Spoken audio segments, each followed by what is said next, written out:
datang di Ngobrol Sore Semaunya bersama aku Putri Tanjung dalam special episode cxomedia.id platform launching. Memulai obrolan pada Agustus 2020, tentu banyak perubahan yang terjadi dalam diri aku dari pembelajaran setiap obrolan yang ada. 59 episode dari 68 bintang tamu yang hadir dan 2.500 menit obrolan yang telah disaksikan 22 juta penonton memberikan banyak makna hingga akhirnya Ngobrol Sore Semaunya berhasil untuk terus menemani sampai hari ini. Ngobrol Sore Semaunya tahun ini mengambil langkah maju dengan konsep baru, treatment baru dan juga hadir di platform cxomedia.id. Dalam special episode cxomedia.id platform launching kali ini sangat istimewa karena Ngobrol Sore Semaunya akan membuat sejarah baru. Kita akan menjadi podcast pertama yang hadir di Gelora Bung Karno Stadium.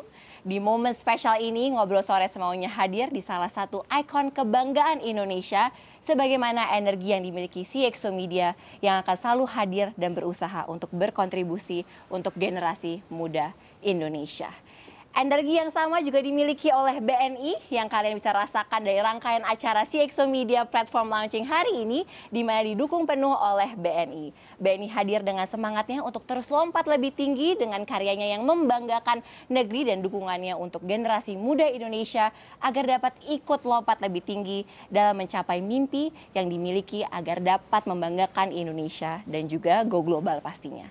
Dan di episode spesial ini juga aku kehadiran bintang tamu paling spesial dari semua episode yang pernah aku jalani. My number one hero, my first love, and my mentor in life, Bapak Hairul Tanjung. Pak, jadi episode ini ditunggu-tunggu karena semua orang requestnya adalah Ngobrol Sore Semaunya bersama Bapak. Jadi thank you so much Pak for coming and being here.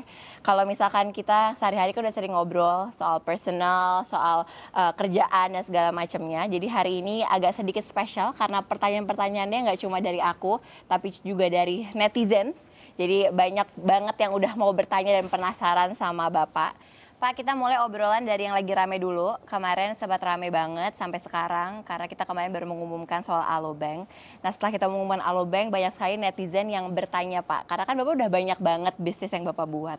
Kenapa Bapak masih mau membuat sesuatu yang baru, masih mau beradaptasi? Kenapa tuh, Pak? Ya, prinsipnya bisnis itu kan tidak pernah bisa berhenti. Ya. Jadi kalau kita berbisnis, itu tidak boleh misalnya kita sukses, lalu kita diam saja melanjutkan apa yang ada. Nah, kenapa? Karena pada dasarnya tren itu berubah, lifestyle orang berubah, sehingga demand orang juga berubah.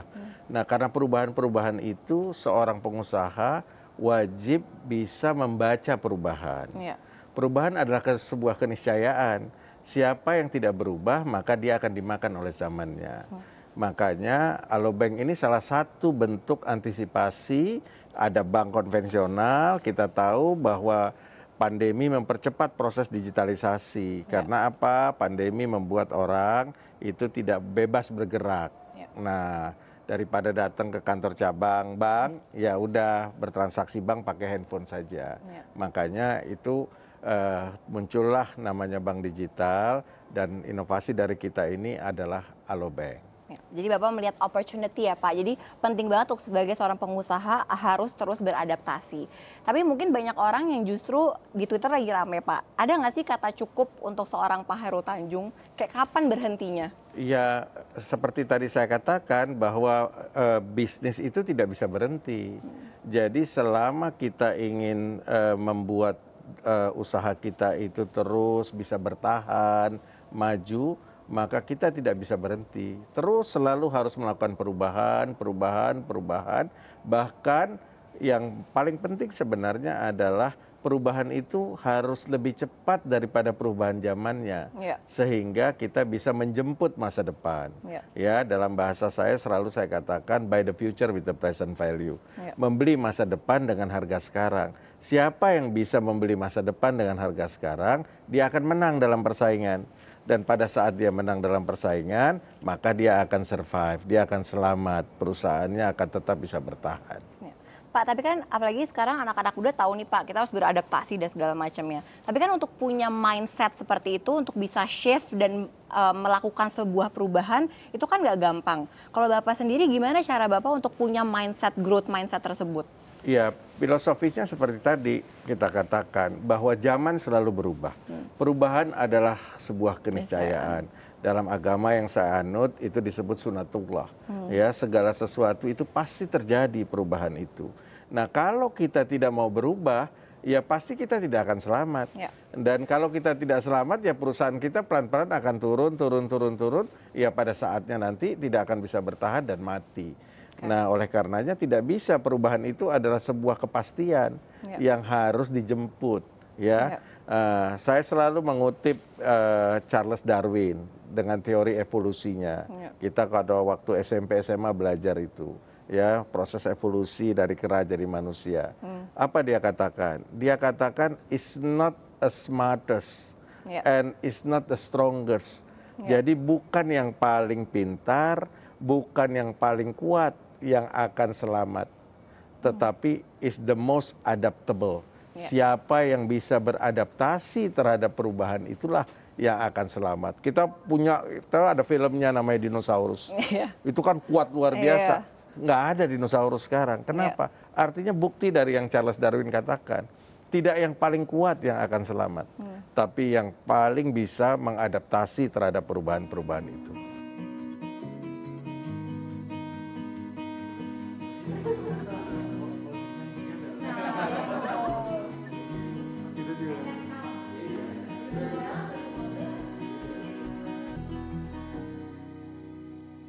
Pak, tadi kita udah ngomongin soal adaptasi dan bisa menjemput peluang-peluang di masa depan.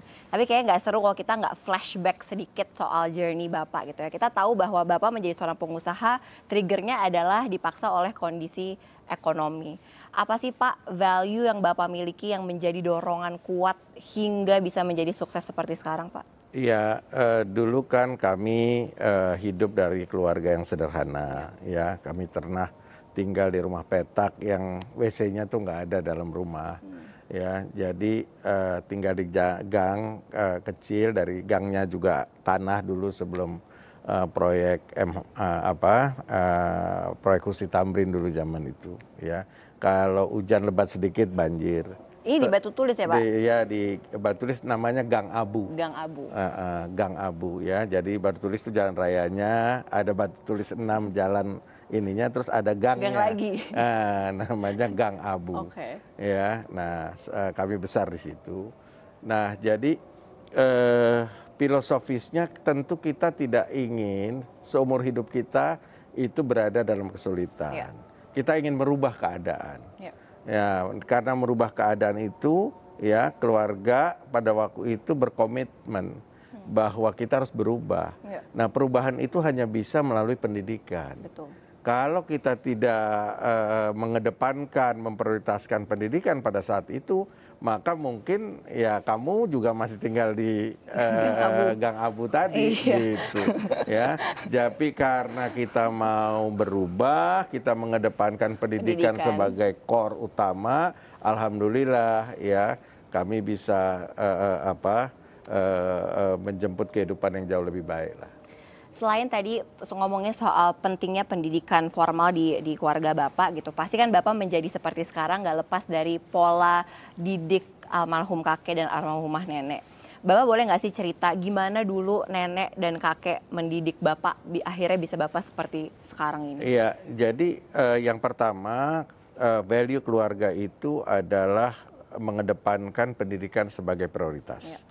Ibaratnya makan boleh kurang, tapi pendidikan nggak boleh kurang. Jadi kami dulu disekolahkan, Bapak disekolahkan itu di sekolah Katolik, ya, untuk SD, SMP. Kenapa? Pada zaman itu sekolah paling baik itu sekolah Katolik. Ya, di sekolah Katolik yang sekolah Belanda, ya, namanya Van Lith. Kepala sekolahnya Belanda, ya, yang bruder karena dia juga pendeta.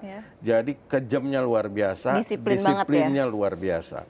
Nah, jadi itu menjadi dasar. Pendidikan SD 6 tahun, SMP 3 tahun, 9 tahun itu adalah pondasi paling utama daripada disiplin yang diperoleh. Karena usia SD SMP itu usia yang paling baik untuk mendidik seorang anak. Kalau anak itu SD SMP-nya disiplin, maka ke depannya udah tidak akan punya masalah lagi. Itu yang pertama. Nah, yang kedua, dalam keluarga itu ada value. Value-nya adalah prinsipnya sesusah apapun kita berusaha untuk tangannya tidak pernah di bawah. Tangannya harus di atas. Ya, jadi surviving di dalam keluarga itu begitu kuat.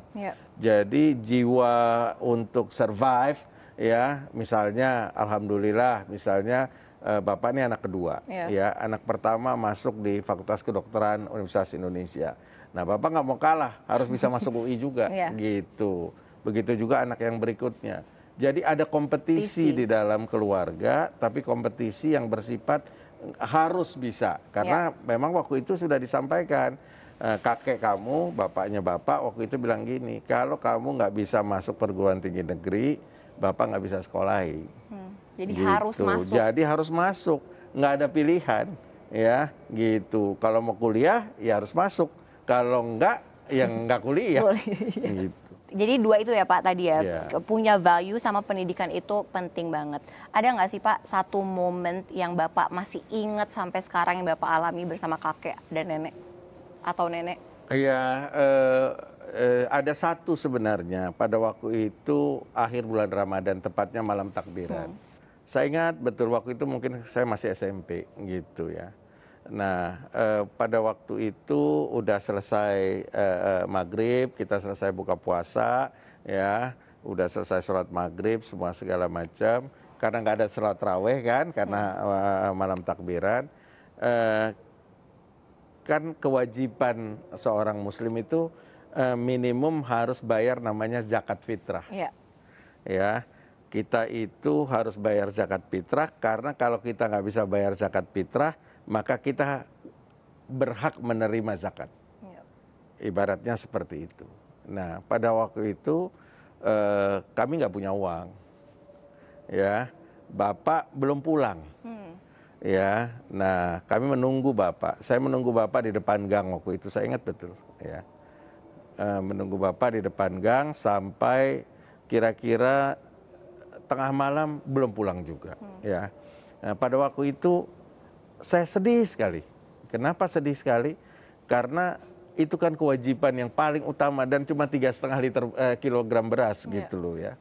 Nah, kalau seandainya itu saja nggak mampu kita bayarkan, itu menjadi satu kesedihan yang paling luar biasa. Saya menunggu sambil menangis pada waktu itu, ya. Alhamdulillah kira-kira jam 3 pagi itu Bapak pulang dan membawa uang, ya. Dan akhirnya kami menemui pengurus masjid pada waktu itu menggedor rumahnya untuk menunaikan kewajiban kami membayar zakat fitrah. Nah, itu adalah momen yang seumur hidup nggak pernah bisa saya lupakan. Dan sebenarnya ini Bapak aku ingat banget Bapak cerita ini waktu bulan Ramadan juga. Jadi waktu itu sebelum kita buka puasa, Bapak cerita ini udah berkali-kali dan selalu bikin nangis karena perjuangannya yang sangat luar biasa dan Bapak selalu ingat perjuangan kakek juga ya Pak. Nah, Bapak kan tadi udah cerita Bapak tumbuh dari keluarga yang sangat sederhana Pak. Pasti yang pelajaran paling berharga adalah value-value yang kakek dan nenek kasih. Mentality seperti apa sih Pak yang melekat di diri Bapak sampai sekarang karena Bapak pernah merasakan ada di situ? Iya, tentu yang paling utama adalah karena saya pernah merasakan hidup dalam kesusahan, tentu kita tidak ingin susah lagi. Itu nomor satu, ya. Yang kedua, tentu kita juga ingin membuat orang-orang yang susah itu bisa keluar dari kesusahannya. Betul. Ya, oleh karenanya kami itu membuat yang namanya foundation, ya, CT Arsa Foundation untuk mencoba memutus mata rantai kemiskinan dengan pendidikan. Karena hanya dengan pendidikan yang baiklah itu nanti anak-anak kita yang hari ini tidak punya kemampuan, insya Allah akan menjadi mampu, dan tujuan kami mereka bisa menjadi agen perubahan, agent of change, ya, untuk akhirnya bisa merubah dirinya, keluarganya, lingkungannya, sampai yang lebih besar pada saatnya kalau Tuhan mengizinkan, itu dia bisa merubah bangsanya, gitu, untuk keluar seluruhnya dari ketidakmampuan. Itu yang Uti selalu terinspirasi dari Bapak adalah setiap Bapak bikin sesuatu, Bapak pingin kita bisa berkontribusi lebih dan bermanfaat untuk banyak orang. Makanya Ibu juga sekarang fokus di CT Arsa Foundation. Pak, tapi kan selama proses akhirnya Bapak bisa seperti sekarang, akhirnya bisa berkontribusi sangat luar biasa besar, pasti kan banyak kegagalan Pak yang menyakitkan. Ada nggak sih Pak satu atau apa Pak yang Bapak pernah hadapi kegagalan yang paling sakit dan Bapak gimana cara menghadapinya? Iya, prinsipnya namanya orang berusaha, kegagalan adalah sesuatu yang biasa, ya. Nggak ada pengusaha yang nggak pernah gagal, ya. Jadi, tapi kita harus melihat kegagalan itu sebagai sebuah learning process, lesson learn, proses belajar. Kenapa? Dalam kegagalan itu selalu ada, ya, hal yang bisa kita pelajari. Kenapa kegagalan itu muncul? Ya, pasti ada sebabnya. Nah, kalau kita mau melihat kegagalan itu sebabnya apa, lalu kita coba analisa, oh, berarti saya besok tidak boleh mengulangi lagi penyebab kegagalan seperti ini. Ya. Nah, bukan berarti kalau kita sudah bisa mengavoid atau menghilangkan penyebab kegagalan yang seperti ini, kita jadi tidak bisa gagal lagi. Enggak, karena bisa gagal lagi karena ada penyebab yang lain. Nah, kalau kita terus-menerus mau belajar terhadap kegagalan-kegagalan kita dan kita punya prinsip yang tidak mungkin jatuh di lubang yang sama, ya, seperti keledai. Nah, kita nanti akhirnya bisa mengatasi semua kegagalan yang ada. Dan kegagalan itu jangan dianggap sebagai sebuah sebuah hal yang negatif, gitu. Kenapa? Orang bijak bilang kegagalan adalah kesuksesan yang tertunda. Kalau kita mau belajar. Tapi kalau kita nggak mau belajar, kegagalan datang terus kita bilang, oh ini kesuksesan yang tertunda, ya udah. Besok gagal, oh ya ini kesuksesan yang tertunda. Ya nggak akan pernah kesuksesan itu datang. Gitu. Aku ingat banget Bapak selalu bilang kalau misalkan hari ini kita gagal A, besok harus gagal B. Nggak boleh gagal yang sama lagi. Nah Pak, tapi kan Bapak sekarang kita tahu bahwa tanggung jawab Bapak semakin banyak, semakin besar gitu. Uti kan selalu ngikutin Bapak meeting, bisa tiba-tiba dari meeting bank, besoknya 2 jam kemudian meeting media dan segala macamnya gitu. Bapak pernah stres nggak sih Pak? Karena kan aku lihat setiap Bapak meeting kayak Bapak senang-senang aja, senyum-senyum aja gitu. Stres itu adalah satu hal yang terjadi pada semua orang. Nggak mungkin orang itu tidak stres, bohong. Gitu. Cuma bagaimana kita bisa mengelola stres itu dengan baik, gitu ya. Nah, saya beranggapan bahwa segala sesuatu itu terjadi pasti atas kehendaknya. Ya, nggak mungkin segala sesuatu itu terjadi tanpa kehendaknya. Ya, ibaratnya tetes air jatuh dari daun itu saja terjadi pasti atas kehendaknya. Tugas kita itu adalah berikhtiar, berupaya maksimal, ya, sampai batas kemampuan kita. Kalau sudah itu dilakukan, ya, hasilnya itu berbeda, ya itu bukan kehendak kita lagi. Sudah ya, itu sudah kehendak yang di atas. Ya terima saja dengan baik, karena berprasangka baiklah terhadap dia. Kenapa? Karena pasti dia akan memberikan yang terbaik kepada kita. Jadi dengan begitu ya kita nggak perlu merasa terlalu stres. Ya udah gitu, emang udah dikasihnya segitu. Kan udah jelas ya di dalam kitab suci yang saya pegang itu Al-Quran itu disampaikan. Tuhan itu memberi rezeki kepada siapa yang dia kehendaki. Dan mencabut rezeki itu kepada siapa yang dia kehendaki. Jadi tugas kita ya nyari aja, berikhtiar maksimal. Urusan yang lain serahin aja sama yang di atas. Itu jadinya juga lebih enak ya Pak, Iya. kita hidup. Makanya, jadi saya alhamdulillah sudah memegang pedoman ini itu dari zaman kuliah dulu. Iya. Jadi kalau mau ujian, mau apa, udah ya berserah diri aja. Pokoknya kita udah usaha maksimal, ya berserah diri. Segala sesuatu itu terjadi pasti atas kehendaknya. Tidak ada daya upaya yang bisa merubahnya. Makanya Bapak sering bilang sama aku sama Ade, kalau misalkan kita dikasih sesuatu yang luar biasa, jangan terlalu senang. Dan kalau misalkan kita ada kenapa-napa, jangan terlalu sedih. Ya, amplitudonya itu kalau bisa jangan begini-begini gitu loh ya. Kalau dapat sesuatu yang luar biasa, wah senangnya luar biasa. Kalau ada dapat kesedihan itu luar biasa sedihnya. Enggak boleh. Ya, agama mengajarkan itu. Apabila dapat kebahagiaan sesuatu, bersyukurlah gitu ya. Dengan bersyukur kita juga tidak lepas kontrol. Begitu juga kalau kita dapat kesedihan, itu nggak perlu terlalu sedih. Karena kita tahu, oh ini memang udah kehendaknya dia dan ini adalah yang terbaik untuk kita. Udah, jadi amplitudonya itu kecil-kecil aja gitu loh. Jadi gitu. Enak ya Pak ya.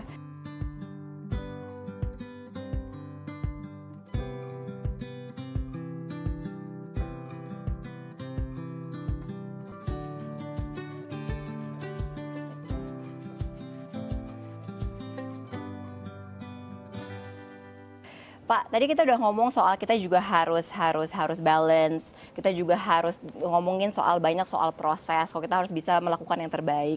Nah sekarang anak-anak muda Indonesia Pak, mungkin prosesnya nggak seperti Bapak dulu. Bapak kan lama kan, prosesnya sangat lama sekali gitu dengan experience Bapak yang udah berpuluh-puluh tahun. Sekarang banyak anak-anak muda Indonesia yang bisa sukses dengan cara yang lebih instan atau yang lebih cepat. Bapak melihat fenomena ini seperti apa Pak? Iya, prinsipnya tentu zaman berubah. Ya, zaman saya sampai hari ini saya sudah berusaha lebih dari 40 tahun. Dari tahun 81 mulai sekarang sudah 2022, sudah lebih dari 40 tahun. Prosesnya melalui anak tangga yang bertahap, betul. Saya pernah jadi pengusaha informal, ya, pengusaha kecil, pengusaha menengah, ya, meningkat jadi pengusaha besar sampai dengan konglomerasi seperti sekarang, itu butuh lebih dari 40 tahun. Nah, tapi kan zaman berubah, teknologi berubah.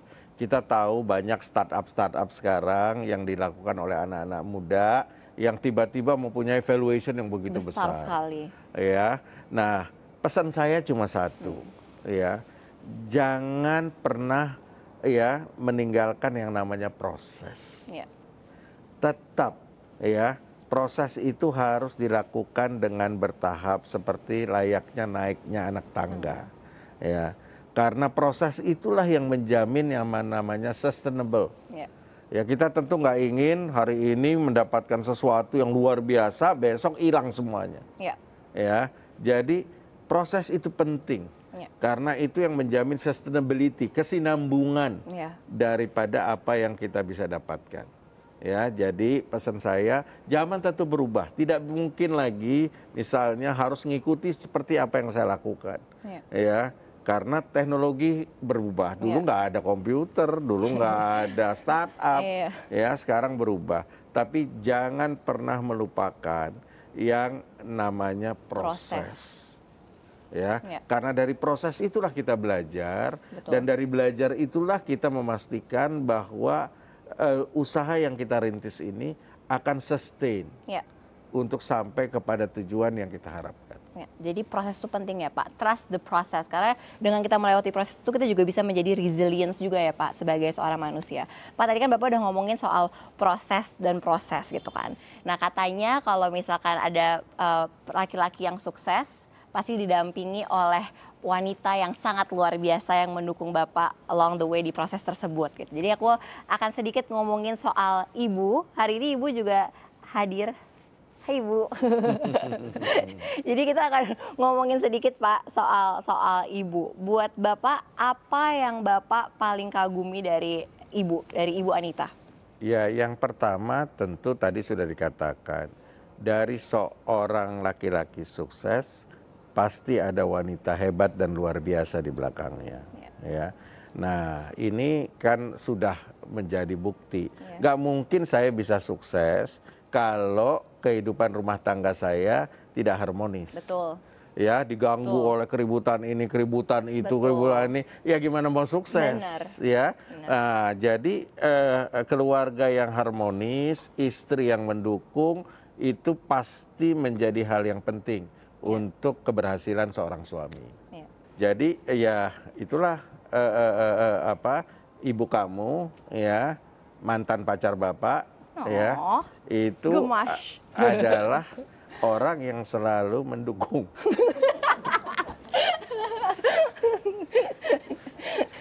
Jadi ibu tuh sabar ya Pak? Iya. Sabar nggak Pak? Lumayan lah ya. Iya, lumayan lah. Jadi ibu selalu ada di proses tersebut ya Pak ya. Mencoba untuk sabar juga, dan ibu orang yang sangat luar biasa sabar juga sih. Tepuk tangan buat ibu. Go ibu. Oke Pak, tadi udah ngomongin soal ibu, soal pernikahan yang harmonis. Ini pasti ada salah satu topik yang anak-anak muda selalu senang menyimaknya gitu ya Pak. Ada nggak sih Pak advice soal pernikahan dari Bapak untuk teman-teman semua, untuk Uti mungkin nantinya biar bisa langgeng dan harmonis? Iya, pernikahan adalah sebuah peristiwa yang sakral. Ya, jadi kita harus melihat pernikahan itu adalah sesuatu yang betul-betul harus dijaga, gitu ya. Mohon maaf, generasi sekarang kan kadang-kadang easy to married but easy to divorce. Ya, jadi pesan saya adalah pernikahan itu adalah sesuatu yang sakral. Jangan easy untuk melakukannya, tapi jangan easy juga untuk membubarkannya gitu loh. Jadi itu adalah suatu hal yang penting ya di dalam kehidupan rumah tangga. Yang kedua komitmen, ya, komitmen dari dua-duanya, dari seorang suami, dari seorang istri, komitmen untuk selalu saling menjaga, saling mendukung. Itu menjadi hal yang penting juga. Nah, yang ketiga komunikasi, ya, make sure bahwa communication between husband and wife itu betul-betul tanpa batas, ya. Nggak boleh ada behind story atau behind the screen dari communication itu. Nah, kalau itu terjadi, ya insya Allah mestinya pernikahan itu bisa langgeng. Gitu. Jadi bukan dikit-dikit berantem terus cerai gitu ya Pak, semuanya harus di work on ya Pak? Iya, karena kan dua individu itu kan nggak mungkin bisa 100% sama. Betul. Ya, nggak mungkin 100% sama. Pasti ada perbedaan, apalagi ada perbedaan suku, perbedaan latar belakang, perbedaan semua segala macam. Ya tentu ada isu yang harus selalu bisa dicari titik temunya, jangan dicari titik bedanya. Ya, ada satu cerita nih. Nah, gimana, Pak? Saya kan dari bapak dari Sumatera, ya, ya dari Tapanuli Tengah, dari Sibolga, ibu orang Sunda. Nah, ibu kamu itu kan dari Jawa, Solo lagi gitu. Dulu waktu awal pernikahan itu kan kalau saya ngomong kan keras, gitu. Jadi ibu bilang gini, jangan marah-marah dong gitu. Siapa yang marah? Orang yang ngomong biasa dibilang marah. Tapi itulah contoh bahwa dua individu itu ya dengan latar belakang berbeda, ya pasti akan berbeda. Nah disinilah letaknya harus saling bisa menerima, gitu. Harus kompromi juga ya Pak? Harus kompromi, dua-duanya harus saling ngalah. Nggak bisa yang satu menang sendiri, gitu ya. Dua-duanya harus ngalah. Gitu. Nah ini pertanyaan yang aku tunggu-tunggu dan mungkin netizen tunggu-tunggu juga. Apa pesan Bapak untuk calon pendamping Uti? Ya tentu saya berharap calon suami kamu ini nanti apabila sudah jadi suami kamu itu adalah menjadi orang yang bertanggung jawab. Amin. Itu paling penting untuk seorang laki-laki. Kenapa? Dengan dia bertanggung jawab, dia sadar bahwa dia akan menjadi seorang suami yang bertanggung jawab. Dan nanti kalau insya Allah kamu punya keturunan, dia akan menjadi seorang bapak yang bertanggung jawab. Ya, Karena tanggung jawab ini adalah pondasi dari semuanya. Karena tanggung jawab, dia tanggung jawab untuk mencari rezeki buat keluarganya. Karena tanggung jawab dia menjaga ya hal-hal yang harus dijaga untuk keutuhan keluarganya. Dengan bertanggung jawab dia melakukan segala sesuatu lah. Ya, jadi kata tanggung jawab itu kata yang paling penting dari semuanya. Jadi untuk teman-teman yang lagi mau mencari jodoh, carilah laki-laki yang bertanggung jawab. Untuk calon suami, please tolong didengarkan ya. Oke, Pak, biar nggak terlalu serius, kita main games dulu Pak. Namanya gamesnya Jawab Semaunya, karena nama acara juga Ngobrol Sore Semaunya. Jadi Bapak harus jawab cepat aja Pak, nggak usah dipikirin. Oke, siap ya Pak ya? Siap. Pertama, dalam sehari berapa jam Bapak tidur? 4-5 jam. Aktivitas yang paling Bapak suka dalam sehari? Kerja. Iya, di kantor kerja. Iya.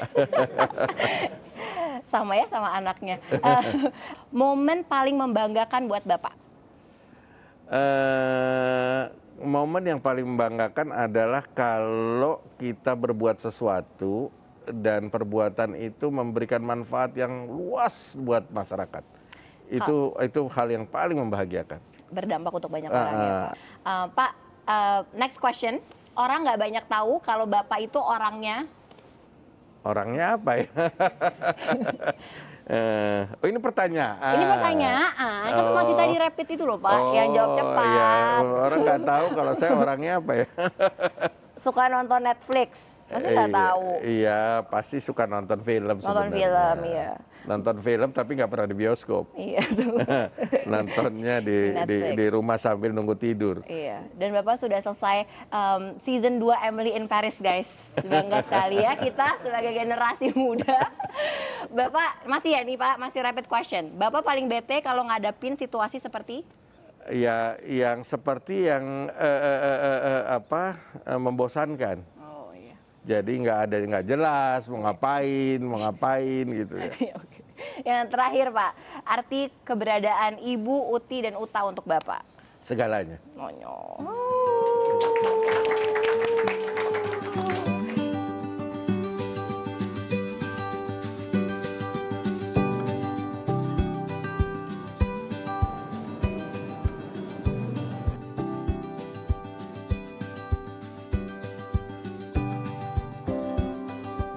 Nah karena masih ngomongin soal keluarga Pak, ngomongin soal Uti sama Uta, ini juga banyak nih Pak pertanyaan dari netizen.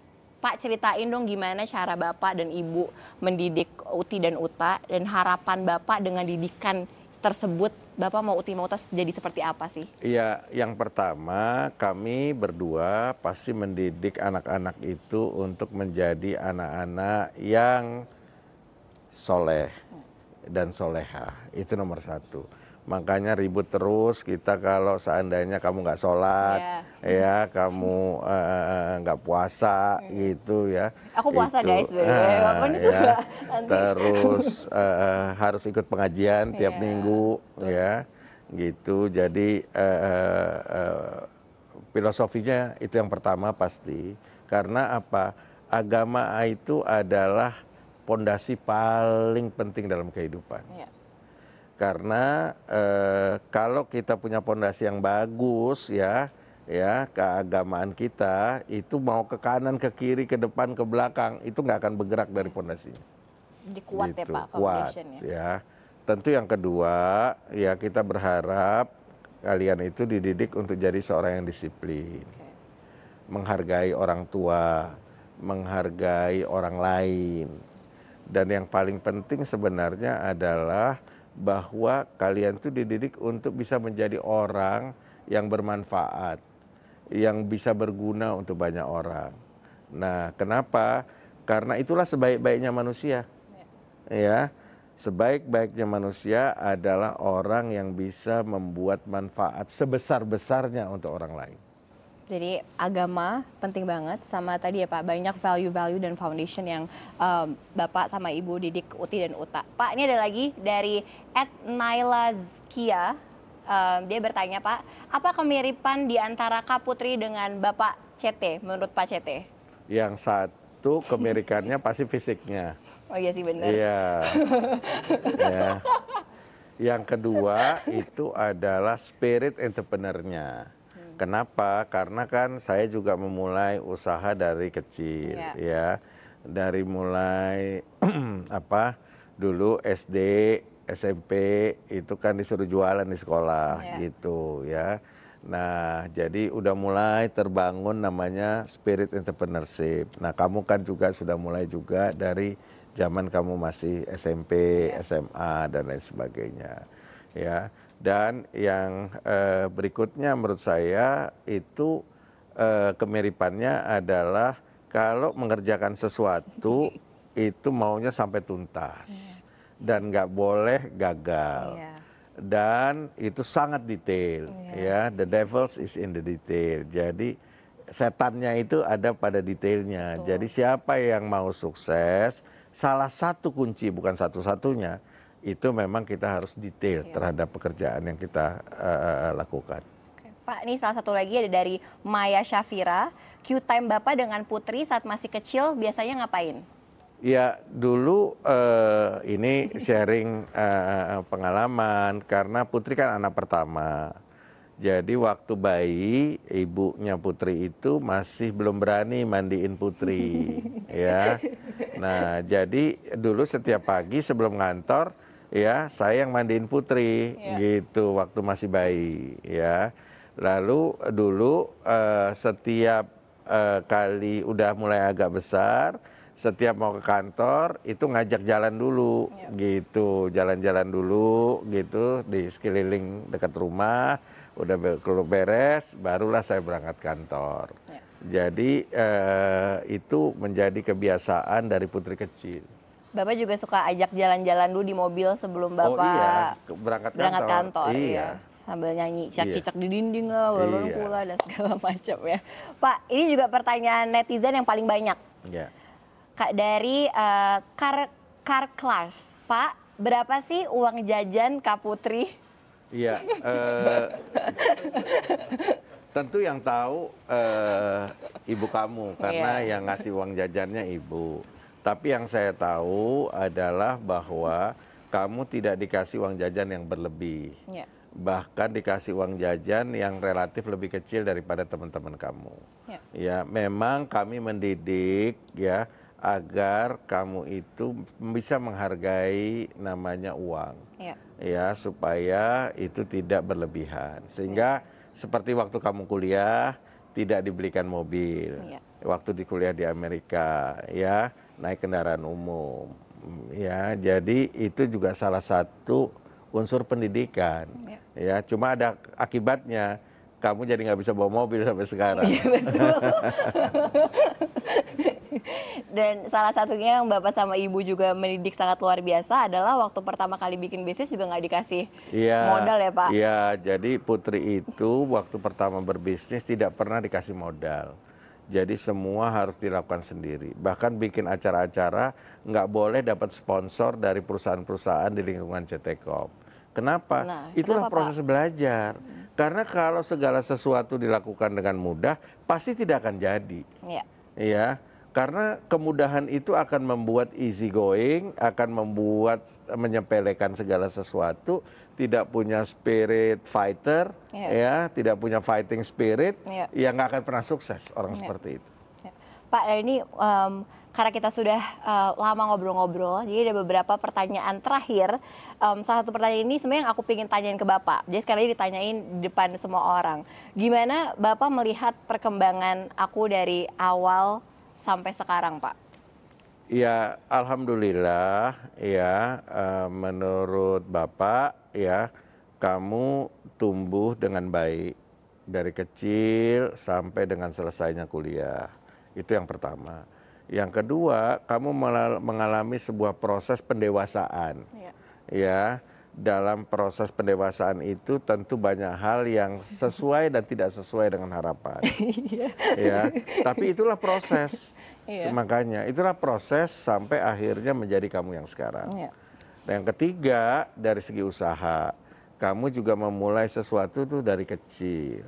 Dari mulai yang tidak ada, mengalami kegagalan, ya. Nah, itulah proses-proses yang dilewati sehingga insya Allah nanti pada saatnya nanti ya kamu bisa menjadi individu yang matang, ya, punya tanggung jawab, ya, dan juga punya sense of entrepreneur yang baik. Ya. Jadi itu ya pesan-pesan Bapak juga ya Pak. Nah kan di tahun kemarin di 2021 kita juga belajar, aku terutama belajar banyak banget juga Pak. Karena kan dikasih kesempatan sama Bapak untuk bikin beberapa hal baru di City Corp juga. Nah sekarang kita udah di tahun 2022. Apa harapan Bapak untuk di tahun ini Pak? Ya tentu yang pertama kita merasakan bahwa tahun 2021 adalah tahun yang berat buat kita. Ya kenapa? Karena ada pandemi, ya virus COVID-19, ditambah lagi ada varian Delta yang begitu banyak membuat kita kehilangan saudara-saudara kita. Ya tentu sangat sedih, ya sangat merasa tahun 2021 kemarin itu tahun yang berat sekali. Ya, nah kita tahu tahun 2022 ini belum ada tanda-tanda pandemi COVID-19 ini itu akan selesai. Berarti kita masih akan punya ketidakpastian. Tentu kita juga akan masih mengalami ketidakpastian dengan efek samping daripada pandemi ini. Kita tahu banyak barang-barang shortage, ya, baik sekarang chip kosong, ya, bahan-bahan lain kosong. Akibatnya apa? Harga-harga naik, inflasi di beberapa negara naik. Nah, karena itu juga nanti akan diikuti dengan kenaikan suku bunga, ya, tight money policy dan lain sebagainya. Nah, jadi tahun 2022 ini adalah tahun yang penuh ketidakpastian.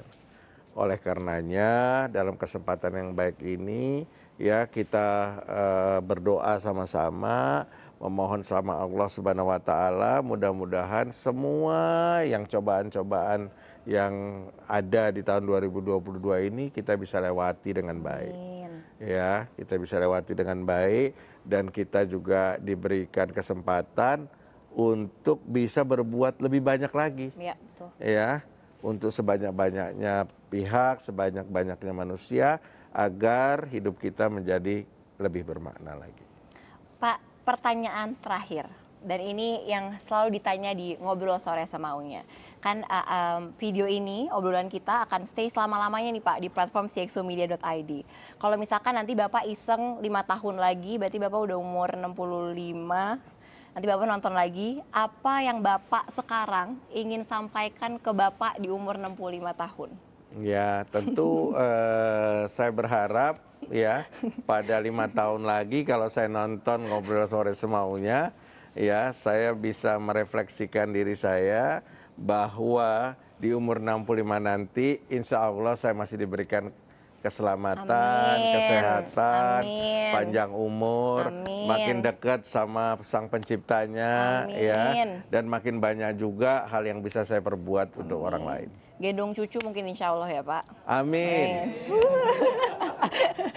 Pak, terima kasih. Sebelum menutup, Uti mau berterima kasih juga sama Bapak dan sama Ibu atas semua yang diberikan, atas cintanya, supportnya, didikannya. Karena tanpa Ibu dan Bapak, Uti nggak mungkin ada bisa di sini dan nggak mungkin bisa ada Ngobrol Sore Semaunya di GBK. Jadi terima kasih banyak Bapak Ibu atas semua yang sudah diberikan untuk Uti. Terima kasih juga Adek sudah selalu ada buat Kakak, dan terima kasih untuk teman-teman semua yang selalu setia nonton Ngobrol Sore Semaunya. Terima kasih banyak dan jangan lupa untuk terus nonton Ngobrol Sore Semaunya jam 6 sore setiap hari Kamis, dan sekarang kita sudah ada di cxomedia.id. Jadi terus lihat dan cek cxomedia.id dan bisa terus menonton Ngobrol Sore Semaunya. Dan juga aku mau mengucapkan terima kasih juga untuk Tanam Lokal yang sudah support syuting hari ini. Terima kasih, bye-bye.